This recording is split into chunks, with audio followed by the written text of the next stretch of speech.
تو کسی ایسے شخص کا جو خواص میں سے ہو، وہ کوئی غلط کام کر رہا ہو اور انسان کو کوئی تکلیف بھی نہ اٹھے، تو یہ کس بات کی علامت ہے؟ انتہائی بے حسی کی اور غیرت کے نہ ہونے کی. جی آپ بالکل. مثلاً اگر ایک بچہ اپنا ہاتھ کاٹ رہا ہے چھری سے، یا کوئی غلط کام کرنے لگا ایسا جس سے اس کی ہلاکت ہو سکتی ہے، اور ماں اس وقت شدید قسم کا ریاکشن کرتی ہے یا سختی سے چیخ چلا کے اسے روکتی، کیا ماں مرسیفل نہیں ہے؟ یہاں اس کی مرسی کا تقاضا ہے، اس کے رحم کا تقاضا ہے کہ وہ بچے کو اس کام سے روکے جس سے اس کی ہلاکت ہونے والی. جی بالکل.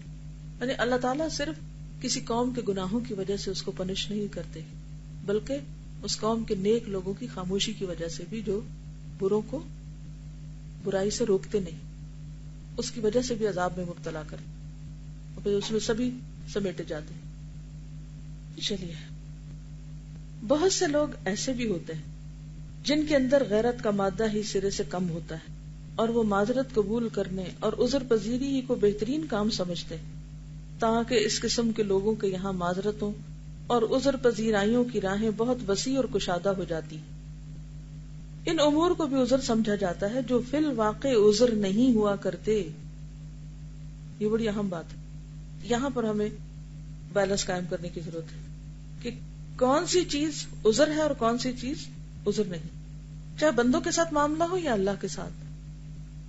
اللہ سبحانہ و تعالیٰ کے سامنے جب ہم جا کر حساب جواب دیں گے تو ذرا اپنا حساب خود بھی ہمیں کرنا چاہیے کہ جو عذر یا بہانہ کر کے میں کسی نیکی کے کام میں پیچھے ہوں یا اپنا کوئی فرض ادا کرنے سے قاصر ہوں، کیا یہ میرا عذر بہانہ اللہ کے ہاں کام آئے گا؟ کیا یہ فی الواقع عذر ہے جسے میں نے عذر بنایا ہوا، یہ میری ذہن کی اختراع ہے وہ؟ اور بے شمار انسانوں کو بلا عذر خواہی کے معذور قرار دے کر درگزر کر دیتے ہیں. بات بالکل واضح ہے کہ غیرت اور معذرت علل اطلاق پسندیدہ نہیں. علل اطلاق کا مطلب کیا ہوتا ہے؟ علل اطلاق کا کیا معنی ہوتا ہے؟ مکمل طور پر جس میں کوئی لمٹ نہ ہو، بلکہ قابل تعریف و ستائش یہ ہے کہ ہر دو اپنے اپنے درجے اور مرتبے میں نمایاں ہو، ہر چیز اپنی جگہ پر ہو. افراد و تفریط یعنی زیادتی اور بالکل کمی کسی طرح بھی قابل ستائش نہیں ہے. چنانچہ حدیث صحیح میں وارد ہے کہ حضرت صلی اللہ علیہ وسلم نے ارشاد فرمایا، ان من الغیرۃ ما یحبها اللہ ومنها ما یبغضها اللہ فالتی یبغضها اللہ الغیرۃ من غیر ریبۃ. مسند احمد. غیرت کی بعض صورتیں اللہ تعالیٰ کو پسند ہیں اور بعض ناپسند. ناپسندیدہ غیرت وہ ہے جو خواہ مخواہ شک و شبہ کی بنا پر کی جائے. ناپسندیدہ کون سی ہے؟ جو شک و شبہ کی بنا پر کی جائے اور جس میں دوسرے شخص کی حقیقت یا اس کی وجہ معلوم نہ کی جائے. مثال کے طور پر سب لوگ نماز پڑھ رہے ہیں، ایک خاتون بیٹھی ہے وہ نماز نہیں پڑھ رہی، ہم سلام پھیرتے ہیں، ہم دیکھتے ہیں کہ اچھا اس نے نماز نہیں پڑھی، اور شدید غصہ آ جاتا ہے، اچھا نماز نہیں پڑھی.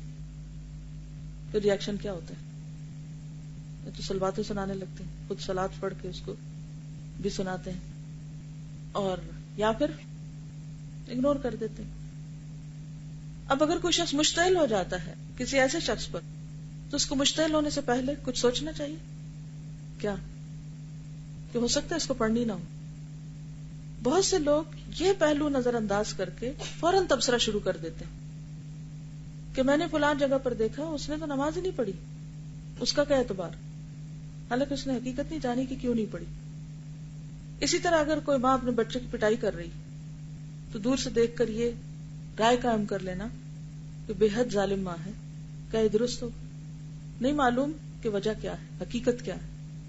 اس طرح بہت سے مواقع پر انسان جب ریاکشن شو کرتا ہے تو وہ عدل کی بنا پر نہیں ہوتا، اور بعض جگہوں پر معذرت یا عذر حقیقی نہیں ہوتا اور انسان اس کو عذر قرار دیتا ہے. بعض اوقات دوسروں کے لیے کم لیکن اپنے لیے زیادہ. منافقین کو قیامت کے دن کیا کہا جائے گا؟ لا تعتذروا اليوم، آج عذر مت پیش کرو. تو بعض صورتیں پسندیدہ ہیں اور بعض ناپسند. ناپسندیدہ غیرت وہ ہے جو شک و شبہ کی بنا پر ہو. حقیقت میں قابل ستائش یہ ہے کہ غیرت اور معذرت پذیری دونوں ہم دوش و ہم رکاب رہیں، ساتھ ساتھ رہیں، اور یہ بیلنس قائم کرنا ہی تو مشکل ہے.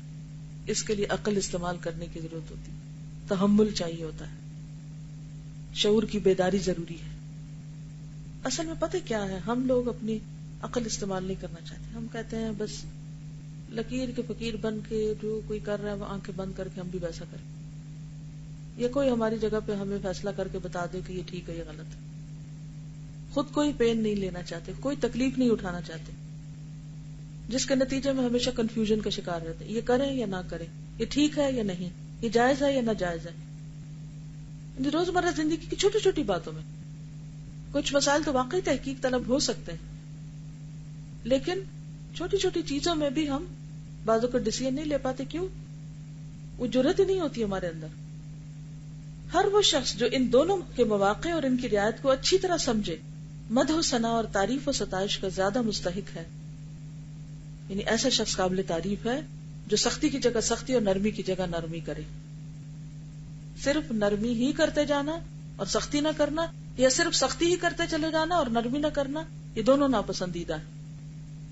اور حق سبحانہ و تعالی میں تمام صفات کمالیہ، یعنی اللہ کی ساری صفات کامل چونکہ بدرجہ اتم ہے، مکمل طور پر تمام طور پر موجود و مجتمع ہے، اس لیے وہ سب سے زیادہ مستحق کے مدح و ستائش ہے.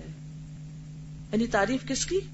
جس کے اندر غیرت اور معذرت پسندی میں اعتدال ہو، اور سب سے زیادہ یہ صفات اللہ کے اندر مکمل طور پہ پائی جاتی، اس لیے سب سے زیادہ تعریف بھی اللہ ہی کی ہونی چاہیے. اچھا آپ دیکھیے کہ ہم لوگ انسان جو ہیں بعض اوقات تعریف چاہنے کے لیے دوسروں کی غلطی میں بھی ہاں میں ہاں ملا دیتے ہیں، اور ہم کیا سمجھتے ہیں کہ اس سے کیا ہوگا، ہم جب یسر بن جائیں گے، دوسرے کی ہاں میں ہاں ملاتے جائیں گے تو پھر ہمیں کیا ہوگا، کوئی برا بلا نہیں کہے گا. کیا واقعی ایسے شخص قابل تعریف ہوتا ہے؟ نہیں. لیکن کسی کی غلطی کو غلط کہنے کے لیے ایک جرت چاہیے ہوتی ہے. وہ جرت ایمان کے ساتھ آتی. کیسے؟ کہ اس جرت کو دکھانے کے کچھ کانسیکوینسز بھی ہوتے ہیں، پھر ان کو جو سہنا ہے وہ صبر کا تقاضا کرتا ہے. سمجھ آئی بات؟ مثلا آپ نے کسی کوئی برائی دیکھی اور آپ چاہتے ہیں کہ اس کو دور کریں. جب آپ کسی کو بتانے لگتے ہیں کہ یہ چیز بری ہے، پھر کیا ہوتا ہے؟ دوسرے سن لیتے ہیں، آرام سے ہضم کر لیتے ہیں اس کو؟ نہیں. پھر کیا ہوتا ہے؟ بیکلیش ہوتا ہے. وہ جو واپسی کا کوڑا ہوتا ہے نا، وہ ہم سہنے کے لیے نہیں تیار ہوتے. ہم چاہتے ہیں کہ بس یہ نہ ہمیں سننا پڑے، یہ نہ سننا پڑے، لہٰذا ہم کسی کو کچھ نہیں کہتے. جو مرضی کوئی کرے، فساد کریں، دنگا کریں، خرابی کریں، اچھائی کریں، وہ کریں، ہمیں کوئی کچھ نہ کہے. ہم یہ پین نہیں لینا چاہتے. تو جب یہ پین نہیں لینا چاہتے تو یہ تو لینی پڑے گی. تو پھر خالی عبادت ٹھنڈی ٹھنڈی کرتے جانا جو ہے، اس کی بنا پر کوئی قابل ستائش نہیں ہو سکتا. جی ہاں، بعض اوقات یہ بھی ہوتا ہے کہ مل کے غلطیاں کرتے رہے. جی آپ فرمائیے. یہ کہتے ہیں کہ بعض اوقات احترام کی وجہ سے بھی ہم کسی کے خاموش ہو جاتے ہیں. جیسے والدین اگر وہ غلط کام کر رہے ہیں تو ہم اس وقت چپ ہو جاتے ہیں. ٹھیک ہے، وقتی طور پر ہو جاتے ہیں، لیکن پیچھے یہ بات کافی ڈیٹیل میں ہو چکی ہے کہ امر بالمعروف اور نہی عن المنکر کیسے کیا جائے. اس میں حکمت درکار ہے، اس میں پوری سوچ سمجھ درکار ہے. اس کا یہ مطلب نہیں کہ ایک چیز بری لگی تو فوراً ریاکشن کر کے جو منہ میں آئے بول دے اور ہم کہیں یہ جو ہماری غیرت کا تقاضا تھا جو ہم نے کیا ہے. یہ اس کا مطلب نہیں ہے. اس کے اپنا ایک طریقہ ہے، مینرز ہیں، ادب آداب ہیں، ان کو ملحوظ خاطر رکھنا بھی ضروری ہے، کیونکہ پھر اس کو اپنی لمٹ کے اندر رہے. کیونکہ یہ ایسے ہی ہے جیسے کسی مریض کو آپ دوا دیں تو اس دوا کو دیتے وقت آپ کو دیکھنا ہوگا نا کتنی ڈوز چاہیے اور کیسے دینی ہے. یہ ساری چیزیں مسلسل سوچ بچار کا تقاضا کرتی. تکلیف دہ عمل ہے، اسی لیے تو اجر ہے، اسی لیے تو قابل تعریف ہے. لیکن ہم آرام کی زندگی جینا چاہتے ہیں، ہم یہ بکھیڑے لینا نہیں چاہتے.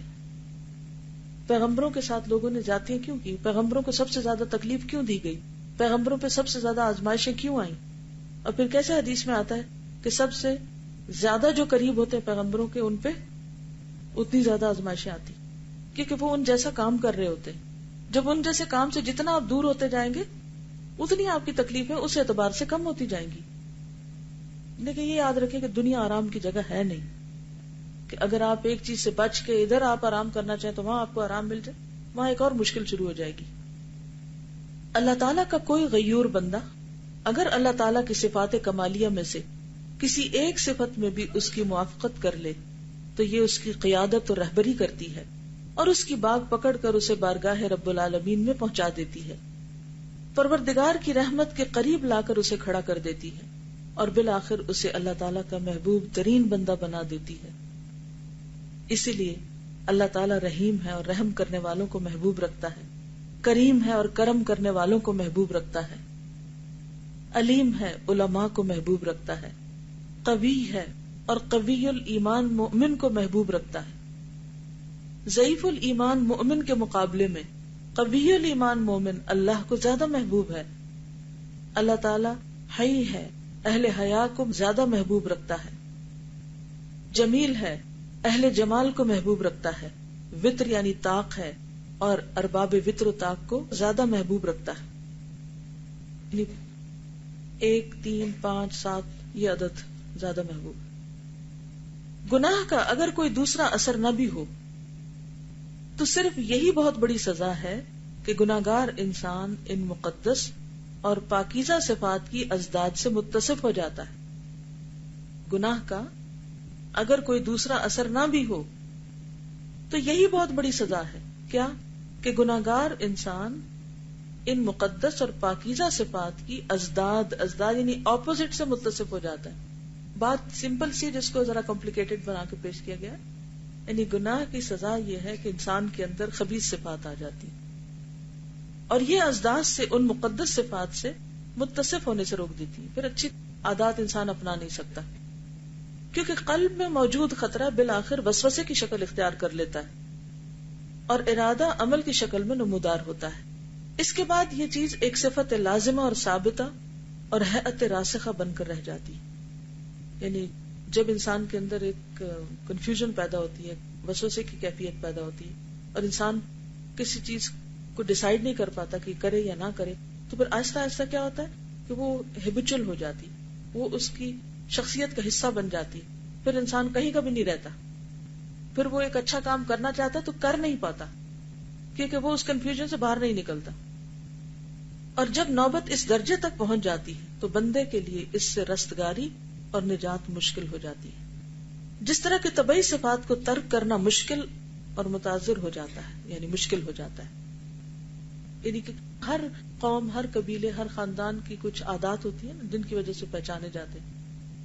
کچھ ماحول کے اثر سے ہوتی ہیں، کچھ انوائرمنٹ کی وجہ سے جو اس کے لوگ آس پاس رہتے ہیں، کچھ انسان کی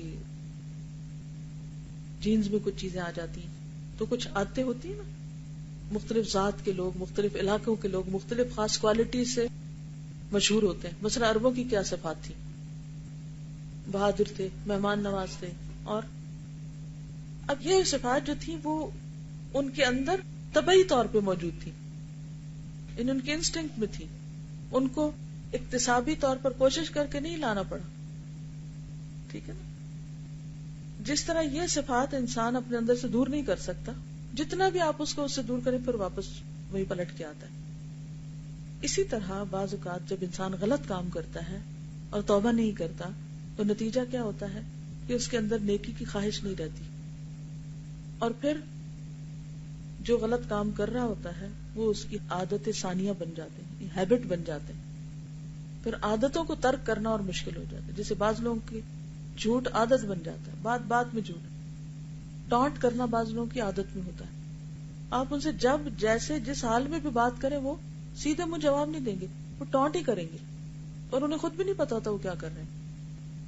اور جی ہاں، چور چوری سے جائے، ہیرا پھیری سے نہ جائے. تو وہ پھر اب آپ اس کی انٹینسٹی کو سمجھیے کہ گناہ کی سزا کس کس شکل میں انسان کو ملتی اور کس طرح گناہ انسان کی آئندہ زندگی کی نیکیوں کے دروازے بند کر دیتا ہے اور کس طرح غیر محسوس طریقے سے انسان نیکی سے دور ہوتا چلا جاتا ہے اور برائیوں کی دلدل میں گھستا چلا جاتا ہے، حتیٰ کہ اسے شعور بھی نہیں رہتا، اس کے اندر سے غیرت بھی ختم ہو جاتی ہے. مقصود یہ ہے کہ انسان میں جس قدر گناہوں کی شدت اور کثرت ہوتی چلی جائے گی اسی قدر اس کے قلب سے غیرت و حمیت کا جوہر کم ہوتا چلا جائے گا. پھر اسے اپنے حق میں غیرت آئے گی، نہ اپنے اہل و عیال کے حق میں اور نہ عام لوگوں کے حق میں۔ غیرت کا مادہ یکسر ختم ہو جائے گا، وہ کسی قباحت اور گناہ کو قباحت اور گناہ ہی نہیں سمجھے گا۔ انسان جب اس درجے تک پہنچ جاتا ہے تو سمجھ لیجئے کہ وہ ہلاکت اور تباہی کے دروازے میں داخل ہو گیا ہے۔ اس قسم کے لوگوں میں اکثر کا یہ حال ہو جاتا ہے کہ کسی قباحت اور گناہ کو قباحت اور گناہ ہی نہیں سمجھتے، بلکہ گناہوں اور ظلم و جور، فسق و فجور کو ایک پسندیدہ مشغلہ بنا لیتے ہیں، دوسروں کو بھی ظلم کرنے کی ترغیب دیتے ہیں، اور ظلم کو مستحسن کام بنا کر لوگوں کو اس پر آمادہ اور برانگیختہ کرتے ہیں اور ظالموں کی امداد کرتے ہیں۔ یہی وہ راز ہے جس کی وجہ سے دیوس کو خبیث ترین مخلوق کہا گیا۔ دیوس کون ہوتا ہے؟ وہ مرد جو اپنی بیوی کو غلط کام کرتے ہوئے دیکھے اور اسے روکے نہ۔ غور کیجئے کہ غیرت کی کمی نے دیوس کو کس درجے تک پہنچا دیا۔ اس سے معلوم ہو جائے گا کہ غیرت اصل دین ہے۔ جس کے اندر غیرت نہیں اس کے اندر دین نہیں۔ غیرت قلب میں حرارت اور گرمی پیدا کرتی ہے۔ قلب گرم ہو جائے تو سارے جسم میں گرمی پیدا ہو جاتی ہے، اور اسی حرارت اور گرمی کے زور سے وہ برائیوں اور فسق و فجور کی مدافعت کرتا ہے۔ غیرت نہیں ہوتی تو قلب مر جاتا ہے، قلب مر جائے تو جسم اور اعضاء بھی مر جاتے ہیں، پھر اس میں جرائم کی مدافعت کی طاقت ہی باقی نہیں رہتی۔ قلب کے اندر غیرت کا ہونا ایسا ہی ہے جیسا انسان کے اندر امراض کی مدافعت کے لیے قوت کا ہونا، کہ اس قوت کی وجہ سے وہ ہمیشہ مرض کی مدافعت اور مقابلہ کرتا رہتا ہے۔ قوت جب ختم ہو جاتی ہے تو مرض پوری شدت سے اس پر قابو پا لیتا ہے، اور آخری انجام یہ ہوتا ہے کہ مرض اس کو موت کے گھاٹ اتار دیتی ہے۔ غیرت انسان کے لیے وہی درجہ رکھتی ہے جو بھینس اور بیل وغیرہ کے نزدیک سینگ کا درجہ ہے۔ انہی سینگوں کے زور سے وہ اپنی اور اپنے بچوں کی دشمن سے حفاظت کرتے ہیں۔ اگر سینگ ٹوٹ جائیں تو پھر ہر دشمن ان پر حملہ آور ہونے لگتا ہے۔ کیا سمجھ میں آیا؟ جی، غیرت ایک ویپن ہے جس کی وجہ سے ہم اپنے دشمن کا مقابلہ کر سکتے ہیں۔ جی آپ، جی ہاں، یہ بھی انتہائی غلط ہے کہ دوسرے کا عذر سنا بھی نہ جائے، اور یہ بھی انتہائی ناپسندیدہ چیزوں میں سے۔ ایک ہوتا ہے ذاتی معاملات میں عذر قبول کرنا، میری آپ کی کوئی انبن ہو گئی اور آپ اپنے آپ کو اپنے موقف کو ایکسپلین کر رہے ہیں اور مجھے بتا رہے ہیں، تو میرا فرض بنتا ہے کہ میں آپ کی بات پر اعتماد کرتے ہوئے عذر کو قبول کر لوں۔ ایک تو ٹھیک ہے ذاتی ایک یہ ہے کہ اجتماعی برائیاں جو ہو رہی، یا کسی کو غلط کام کرتے ہوئے جب انسان دیکھتا ہے تو اس موقع پر انسان اس کو امر بالمعروف نہ کرے اور خود سے خود ہی اس کا عذر تلاش کر لے۔